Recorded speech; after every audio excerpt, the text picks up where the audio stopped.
Evening, folks. Welcome to the Leeds View podcast, the second podcast of the week. We do these on a Tuesday and a Thursday, or a Monday and a Wednesday, depending on the week. Leeds to the game last night, so it's Thursday night tonight. We also do daily Leeds United news. We're part of the Sports Social Network, and we have a sponsorship deal or a partnership with okjersey.com, 8% off for World Cup shirts for World Cup summer using the code TView in your checkout box. We got a bit of stuff to talk about tonight. We're going to talk about the Bournemouth game with Gerry and Paul, and we're also going to have a chat about what's coming up at the weekend for Wembley, as well as Leeds go into it in good form and good fettle, which is all we wanted coming out of the weekend. So we're in a very strong spot. There's lots of emotions. It's been an emotional season for everybody. We're all starting to just calm down a little bit. But an excellent game, but we'll check in with the lads. I want to get to Gerry. Gerry's got a story, so I'm going to come to Gerry second. But I'm going to start off with Paul.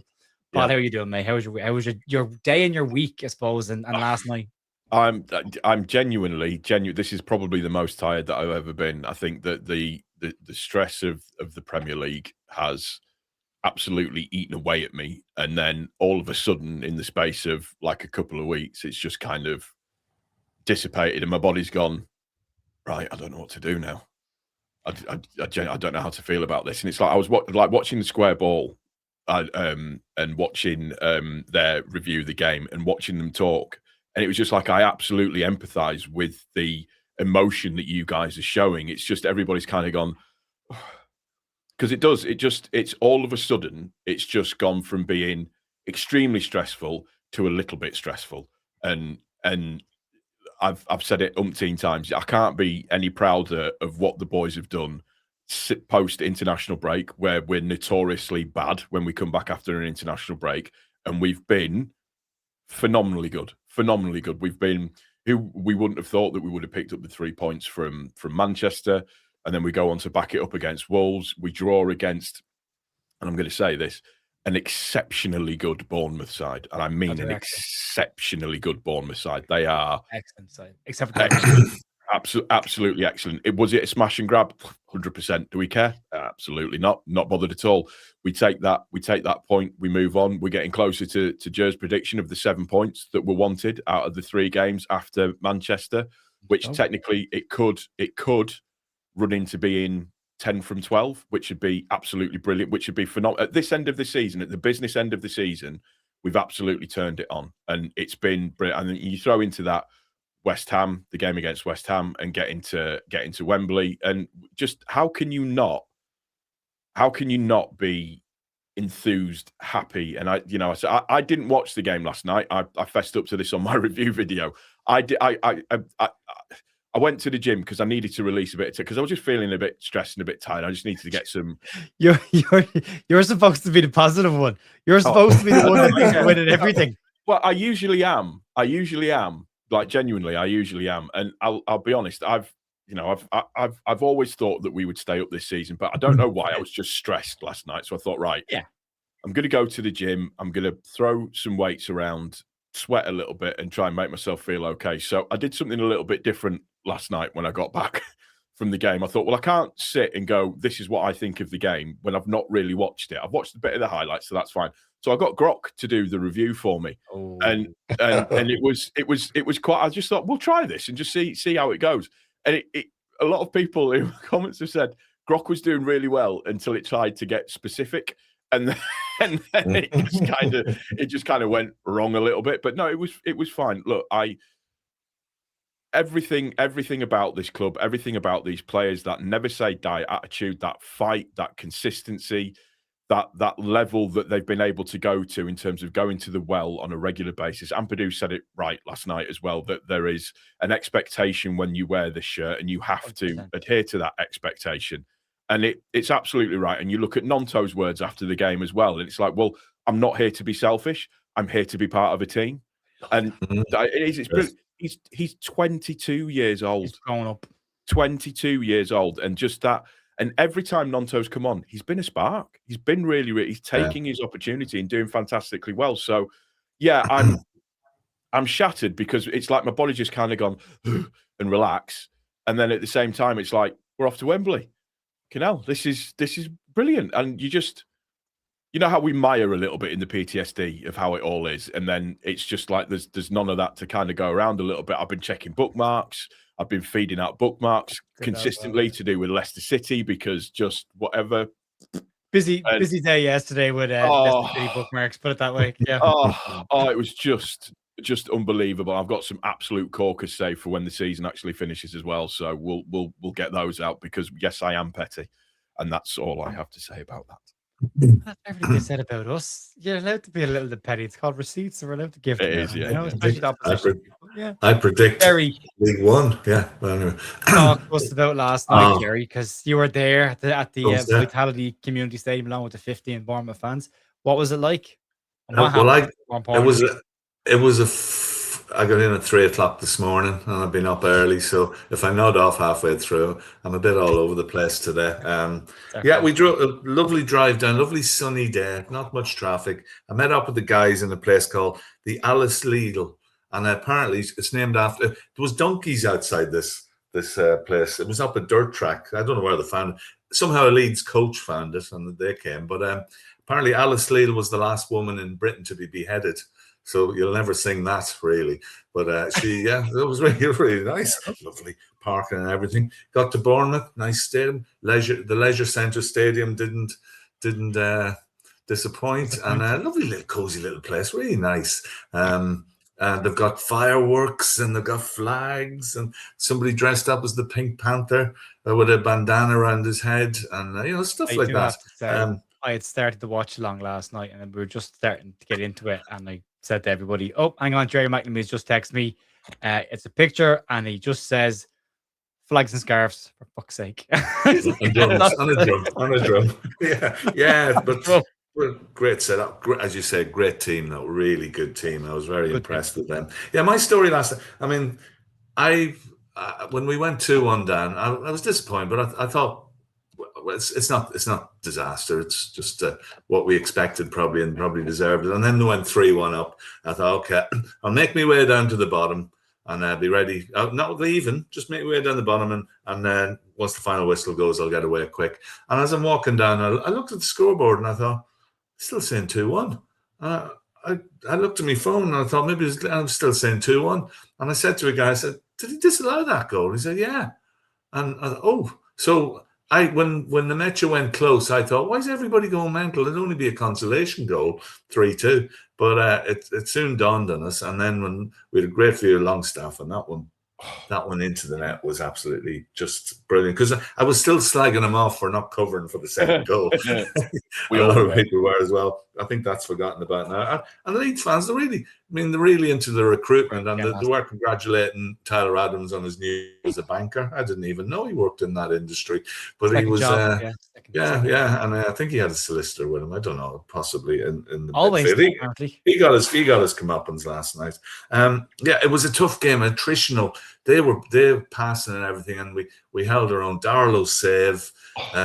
And he thought, well, when they scored, it was inevitable. Then the subs coming on, Dementia and Willie just tormented them. And we Okafor just before that hit the post. And I thought, we're going to win this now. And then they just sort of took control again, the second. And then the third wasn't to be. But, small, you think, it was a thickness of his shirt that were offside, and probably Pirro maybe was in front of the keeper, but you know what? I don't care because it's that's it. And you think the ref, that's Michael Salisbury. His dad refereed the game against Bristol Rovers. I always bring this. Do you know who was on VAR? No, Peter Banks. Was it? Oh wow! No, VAR last night. Yeah, wow. Of all people, the goal lead. Wow. I wouldn't. If you told me that before, I wouldn't have thought. I thought the ref. I know it went our way, but just general decisions. There was a couple of penalty shots. I think Goodman's someone in on money, and he thought about it, and then he goes no and play. And I thought that's two good refereeing performances we've seen after some really bad ones. But yeah, are three teams going to get 41 points?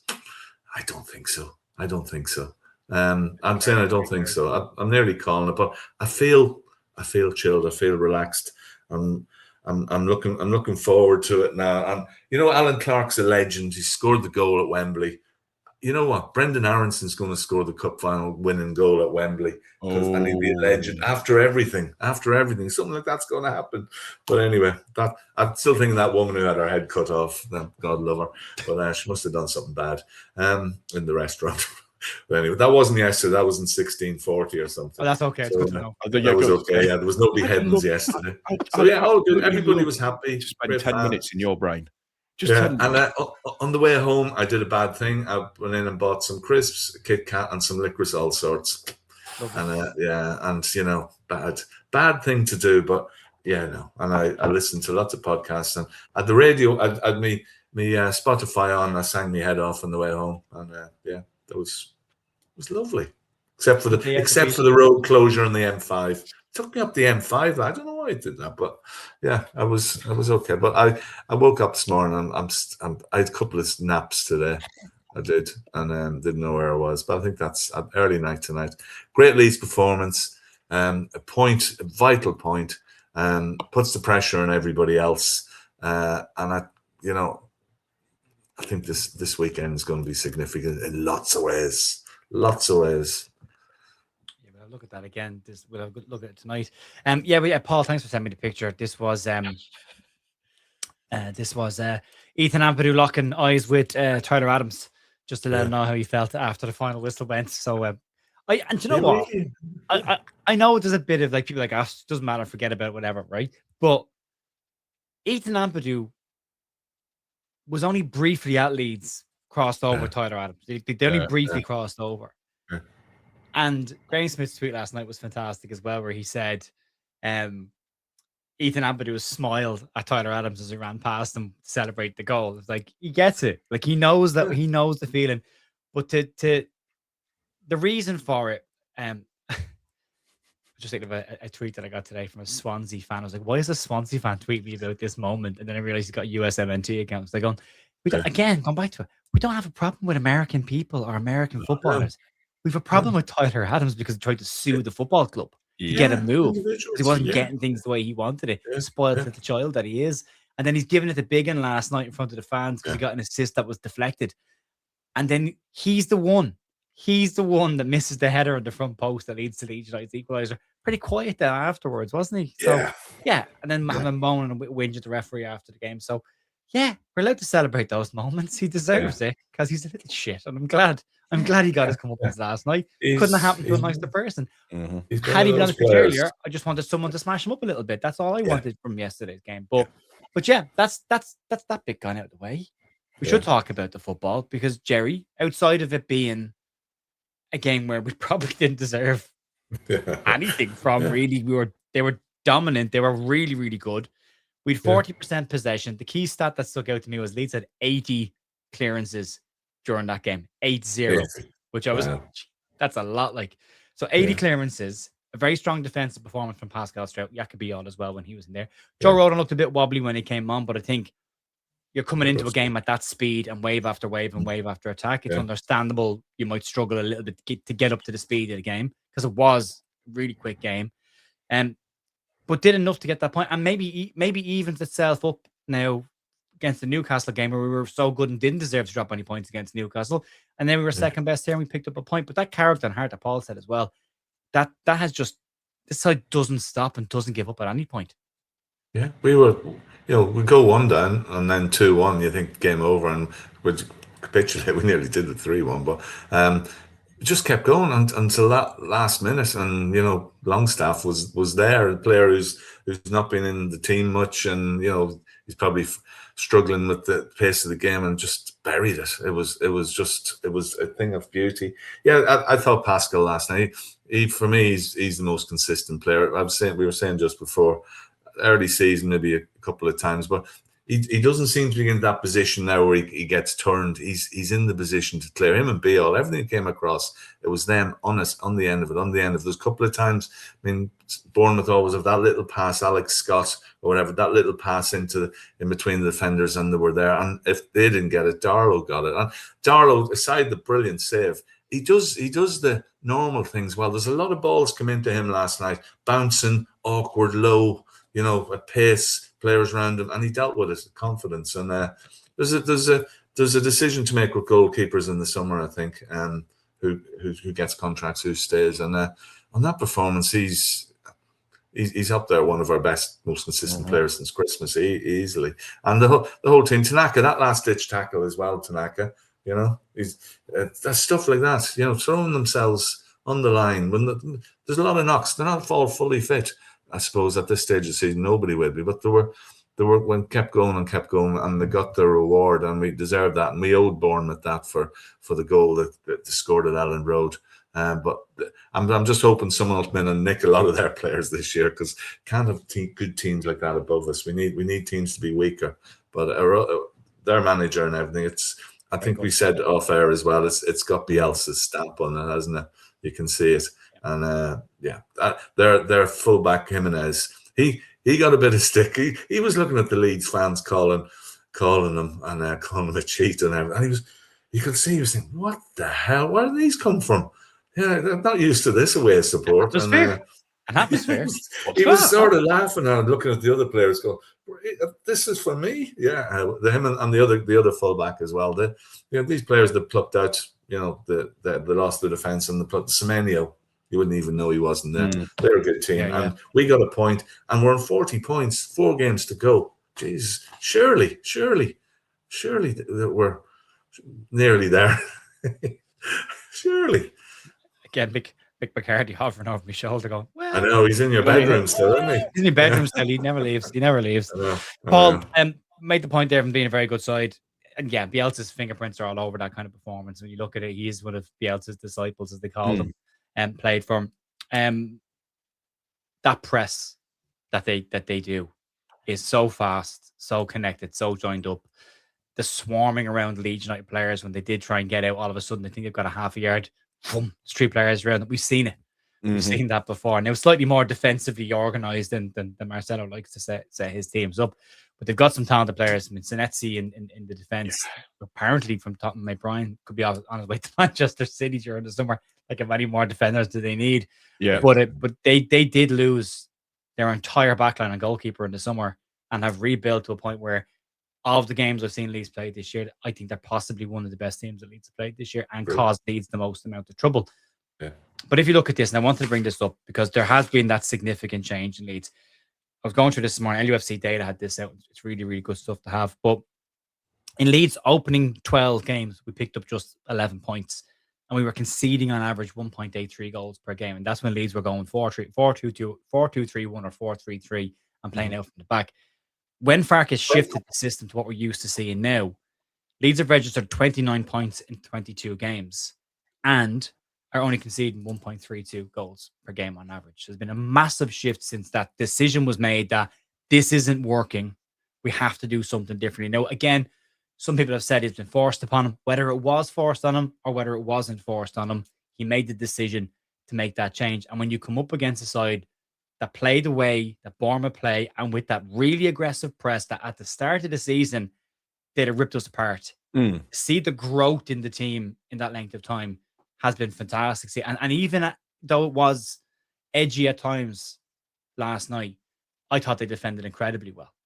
Oh, yeah. No, they were amazingly good. I thought that was probably one of, if not the best performance from Strout this season, just in terms of when he played. He was sweeping everything up. He was heading everything. He was clearing everything. He was getting himself inside. Him and Biol were absolutely on top of it constantly. And he just, as the season's gone on, he's just very much been very, very quietly consistent, which is what you want your centre-back to be able to do. And, it's no surprise that move into that 3 at the back, where it's changed the way that people play a little bit. I mean, we've been extremely fortunate to have a player like Justin in our midst at the same time as well, who has just come in and just done a ridiculously good job. It's stupid what he's been able to do this season in the Premier League. But then, you base that like Biol. We talked about it. Unless you'd watched Italian football, you wouldn't understand how good of a defender he is. And he is that. For me, he's one of the best central defenders in the league. But then on top of that, when it wasn't going so well with Perry and we put Darlow in goal, you just look at the difference now with Darlow. And Darlow is absolutely talking himself into a new contract. 100% talking himself into a new contract. If he decides to do that, because if we go for another number one this season, at the end of this season, then, you know, that might change things a little bit. But you just can't fault Farke. You just can't fault the team for what they've managed to achieve post Manchester City and what they've been able to do in that level of consistency. We've only lost 4 since that point. And let's be honest, the 2 back-to-back losses were the bit where it stung the most. Outside of that, we've matched absolutely everybody, and in some cases, absolutely trounced other teams that you would consider to be better than us. And a lot of that is built off of how good our defence has been and how good the recruitment team have been. Yes, I'll say it. How good the recruitment team have been in terms of the players that they've chosen. You can't. You look at the summer messages, and we all had a look at it, and we think we said initially probably a 7 out of 10, needed a 10, probably needed more. But there was so much that BL wasn't good enough. Okafor was a crock. I mean, it was just, they got laid into the new players, absolutely laid into. And now you look at it and you're thinking, well, if you go through the lineup, which I'll put back on screen, I changed it, by the way. Those numbers are wrong. I'm just getting the updated numbers on the analysis.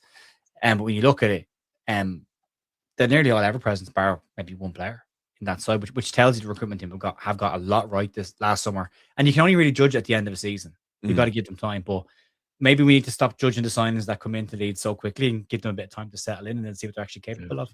Yeah, well, Okafor's the prime example of that. He's the absolute prime example of that. It took him a little while to settle in, but then, you know, I keep maintaining and I keep saying this. I genuinely think if he'd been in the starting lineup for the month when he got injured, I think we would have been safe ages ago. But he just looks, and he's a hair's breadth away from making it 6 in 6 last night. You know, immediately responding.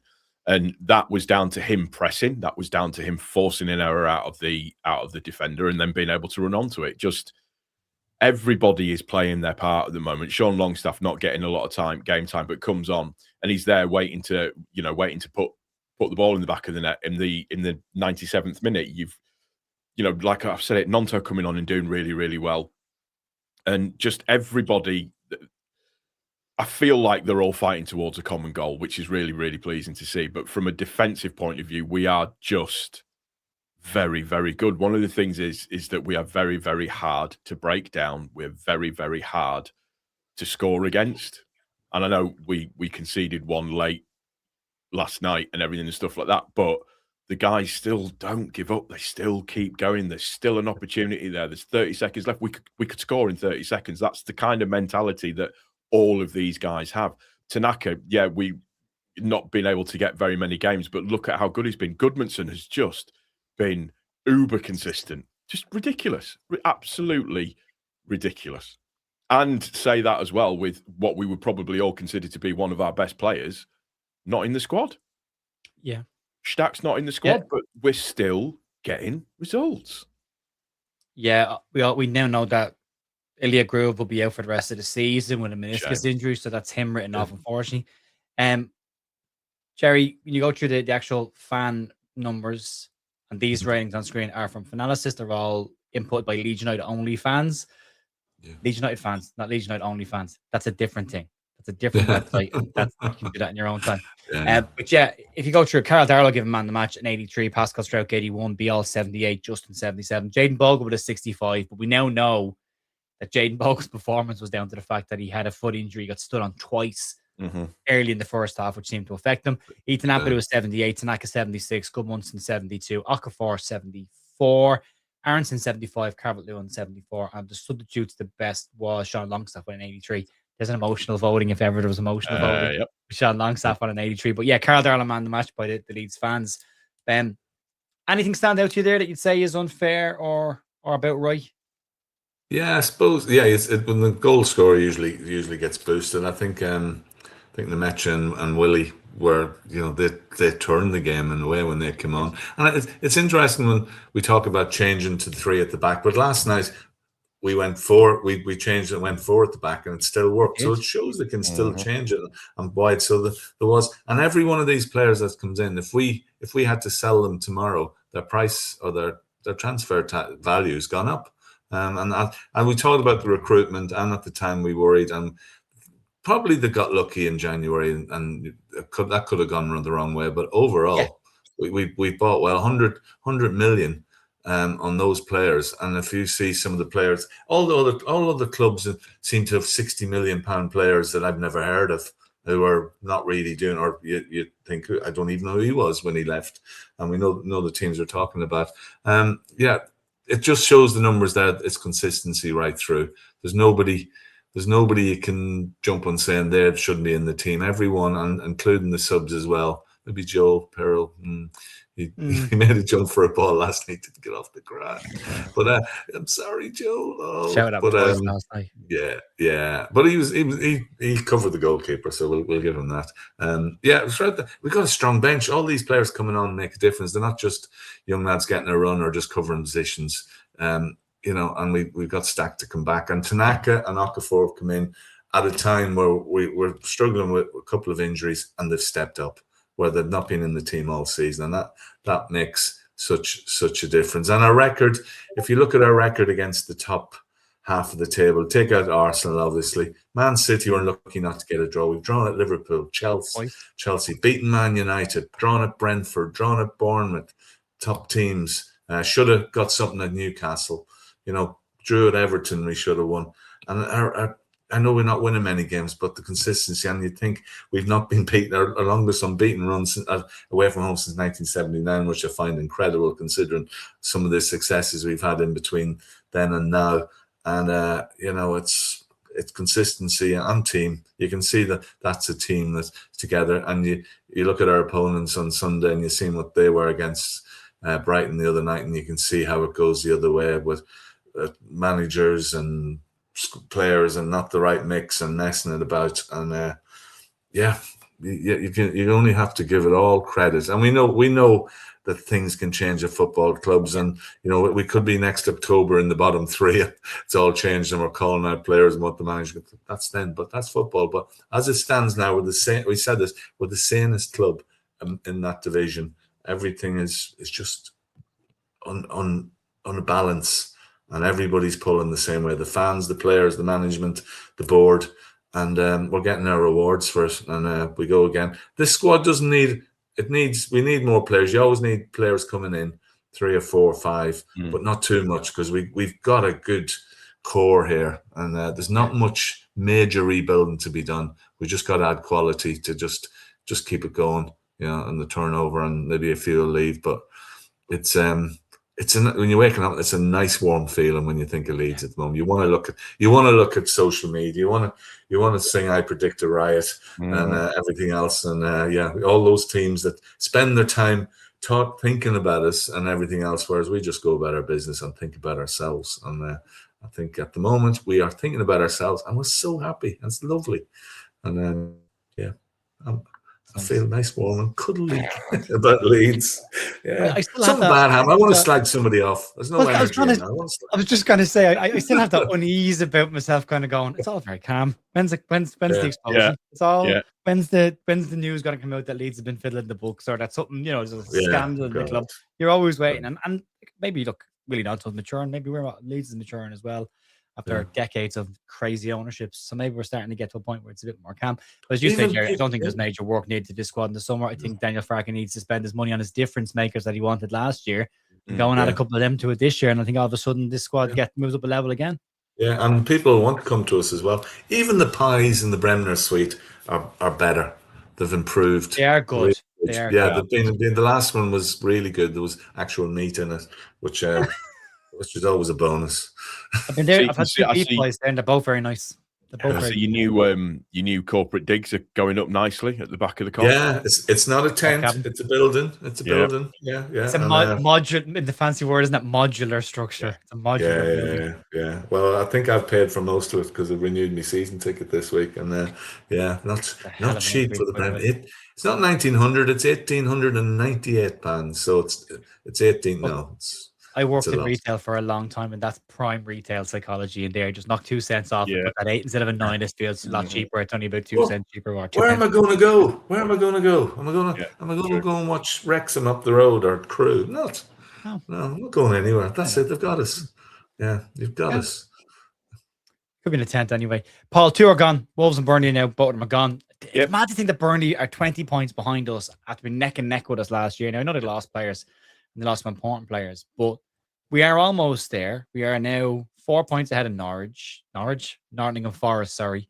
Yeah. We are, 7 points ahead of West Ham and 9 points ahead of... Now, they all have to play this weekend, but looking at what they have to play, that's the O2 Academy, by the way. Oh, by the way, for the FA Cup game, if you are in Leeds and you want to go, the O2 Academy Leeds, $9.50 for a ticket for a big screen. About 2,500 people can't be at that game. So that'll be great. This is what we want to look at. So yeah, we've already got off the mark. We got our point on the board.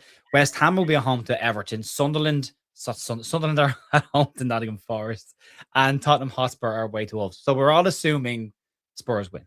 I mean, we all saw enough life in Spurs against Brighton to assume that they're going to pick up some points there.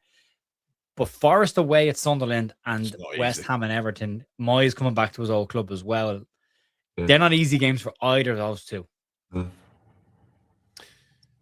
They're not. No, this is. I mean, you look at West Ham in particular. These next 3 games in particular for West Ham, Everton, Brentford, and Arsenal are not easy games to play. They've got Everton at home, they've got Arsenal at home as well, and they've got Brentford. The Brentford is the away game. Sunderland, you're looking in there. Jesus, Forest have got Sunderland, Chelsea, Newcastle. Horrible run of games. That's really, really bad because it depends on what day you get certain teams as well as to how they're going to be playing.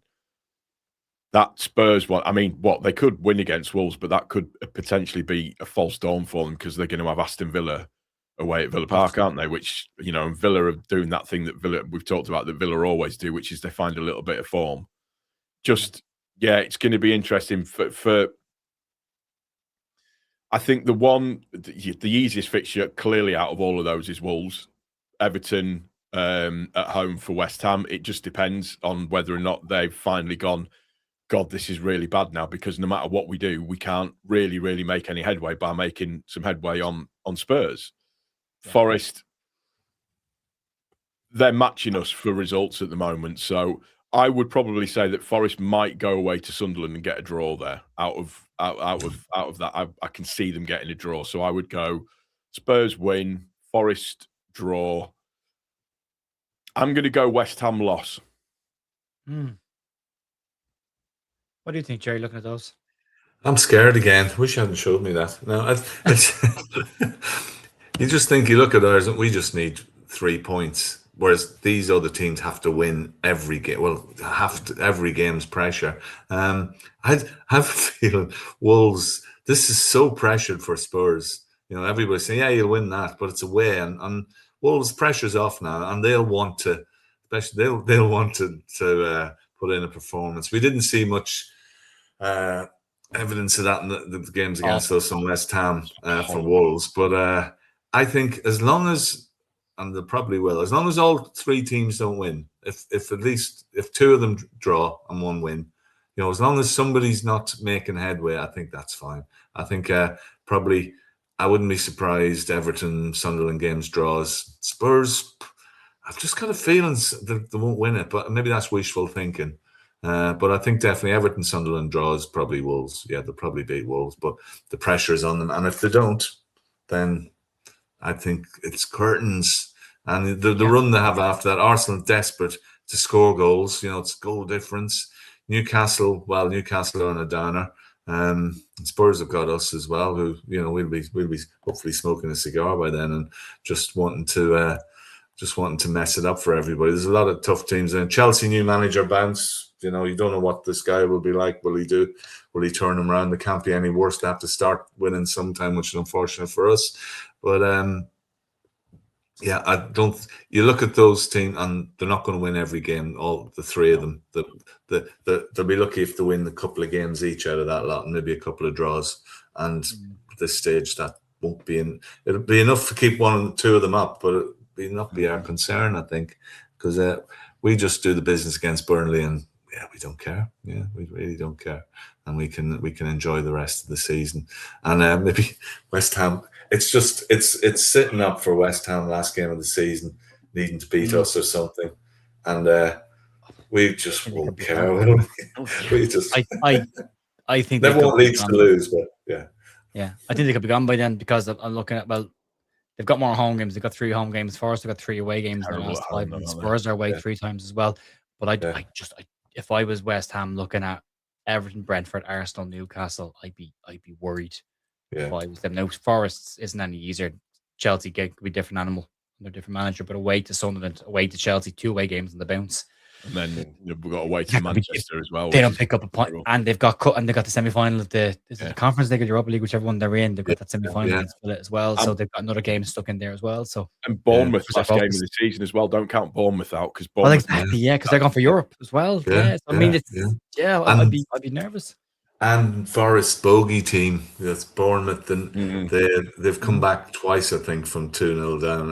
And I think we're not sure both at City Ground, but yeah, they're bogey team.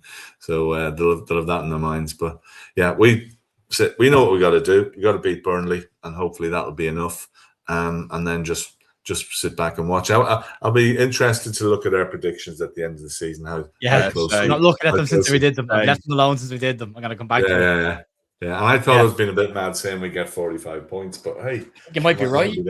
Yeah, We underestimated by looks of things at the moment. Yeah, I don't think I've probably not got it around the way I thought it would go, but yeah, it's I'm nervous now again. I'm thinking, if they all win all those games and we don't, that's the PTSD, isn't it? Yeah. That's the Leeds feel. Well, they're all going to go on a run. I mean, they've only I watched Gabby Bonlahor stupidly today on Talksport predicted it, and I don't know who the host was said. Well, I'm McCoy because hang on a second, Gabby. They picked up 5 points in the last 11 games or something like that, and do you think they're going to pick up 12 in the next 5? Like that's where you're going with this. But everyone's the same. So I still think I still think West Ham will be in trouble, but not our circus, not our clowns. So I don't really care. Right, let's pivot. Let's talk FA Cup semi-final, Paul. Leeds United against Chelsea. Couldn't keep their powder dry, could they? They couldn't just sit back and leave him for another couple of days. They had to go and ruin their fun and sack the LinkedIn Academy manager, didn't they? And now we have to deal with somebody else who'll probably get a sniff out of them. Now, it was there. I was excited about Liam Senior losing his job after Leeds beat him in the semi-final of the FA Cup. But there's still a strong chance. They're missing Cole Palmer possibly coming to this game as well. So they're not in a great place. Look, 5 losses in the last 6, which is not great at all. And a really good opportunity for us. And they didn't sell their allocation. And there's still tickets available for there. And Leeds got a bigger allocation because they didn't sell their allocation. So not just missing the manager, but missing fans as well. So not a great position for them to come into it. What's your head like with this now? What do you think come into the game on Sunday? No stress, no pressure. Yeah. Literally just go and enjoy the day. We're considered underdogs for it because of the differences between the squads. But just remember, we've taken 4 points off of them this season. There's no reason why we can't go and do something absolutely hilarious. I mean, how cool would that be when you think about it? That we go and beat Chelsea to get to the final of the FA Cup, more than likely against Man City, to get to the final of the FA Cup. We then. But we stay up at the same time as well.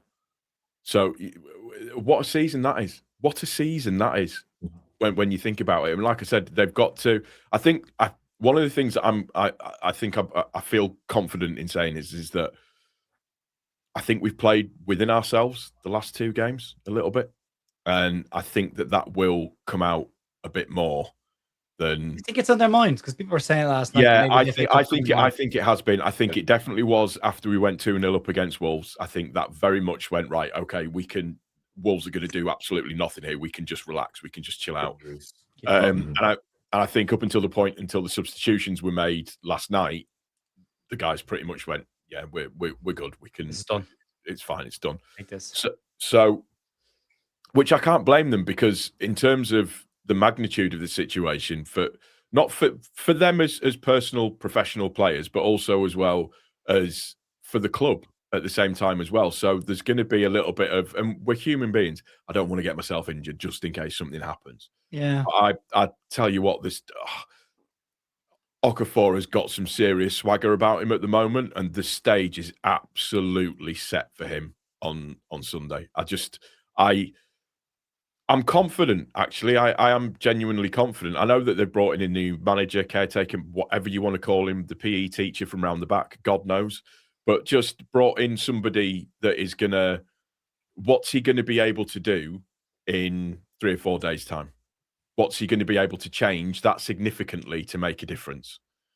You know, what is it that's going to be, you know, we just no fear. That's my thing. No fear is needed for this. Go. You've earned it. You've earned the right to be there. Go play. Go enjoy it. Go have a good time, and go represent not only yourselves but the, you know, the badge of Leeds United and the people of West Yorkshire and beyond. Just go out and represent all of those people. You've worked your nuts off to get where you are this Sunday. Enjoy it. Enjoy it. Don't let it be a wasted opportunity. Yeah, Gerry, what about you? There's a lot of pressure off. This should be a game that they should just look forward to and go and enjoy. There is no pressure on them. There's no expectation on them in this one. Go play, enjoy yourself, enjoy the stage. Yeah, because when we've been to Wembley the last few times, it's do or die. Your promotion, not winning has got real financial implications, and you know the direction of the club, which way you see what happens to some teams in playoffs, and the pressure is incredible, and the disappointment is really hard to take. This, as Paul says, just got to go and enjoy it. I'm really looking forward to just an occasion at Wembley. If we don't win, it's not a disaster. It's just we're out of the cup. But I really think we've got a chance. As you say, David Brent getting the sack was a bit of a bummer. We thought, but they weren't going to keep him. If he gets in the cup final and they win it, then they'll have to keep him. That's probably their thinking in a way, because it wasn't working, wasn't it? I mean, who's going to respect the ball? When he's not there, I don't know.